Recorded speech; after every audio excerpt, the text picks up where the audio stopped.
you did say in your opening remarks that you were against 1441. And I'm just, if I could inquire. Yes, hang on. reason. Sorry, let me just flip my notes to make sure that I... Sure. You can read a little bit more in my written submission, but basically, this bill includes serious firearms offenses in the list of offenses eligible for discretionary transfer of a juvenile to the regular criminal docket. We oppose stiffer penalties for juveniles. The way that our current penal code is set up, this is not the reason why there is gun crime.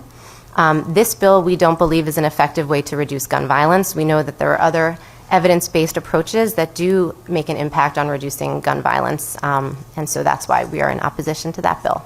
Just when you say we, you're speaking on behalf of your organization? CAGV, yes. Okay, so it's the position of the CAGV that a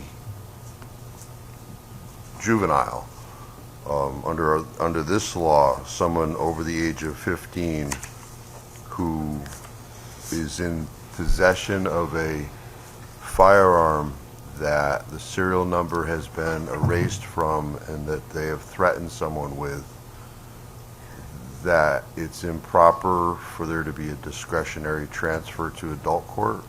I think that would be a fact-based inquiry for the court.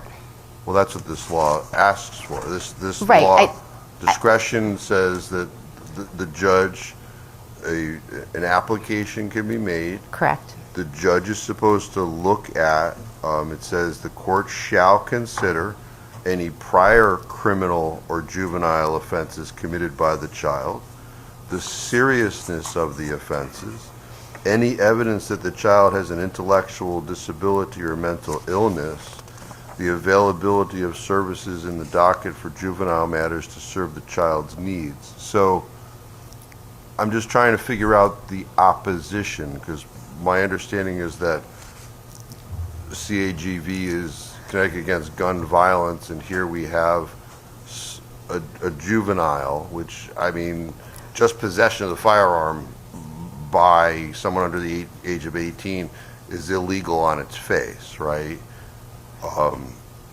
Why your organization would find that court, that a judge should not, under any circumstances, look at that case for a transfer? I don't think we're saying under any circumstances. I think, again, it's fact-based, and I'm not prepared to testify beyond what I already have in my written testimony. I understand. I just, I'm trying to figure out, I thought CAGV was against gun violence, and now we have a juvenile with possession of a firearm, because, a juvenile convicted of that crime, the maximum sentence is 3 years, and at 18 that conviction gets erased. So I'm trying to figure out why, as an organization, that is, I think it seems I know. I think it's, actually. of course, we are against gun violence. It's in our name. It's in our mission. I think, again, you're getting into a factual situation that would be determined on a case-by-case basis. I'm not comfortable making a blanket statement about any case that would come up that would fall within that. Like I said, I'd like to just leave my testimony that we oppose. And if you have any other questions, I'm sure we can discuss it later, but I'd like to stick to that today, please. No, I understand. I'd like to take representations to the committee with some level of credibility.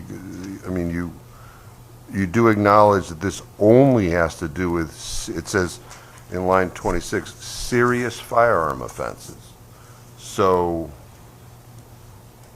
I don't know, the hypocrisy, anyway. Well, thank you, Mr. Chairman.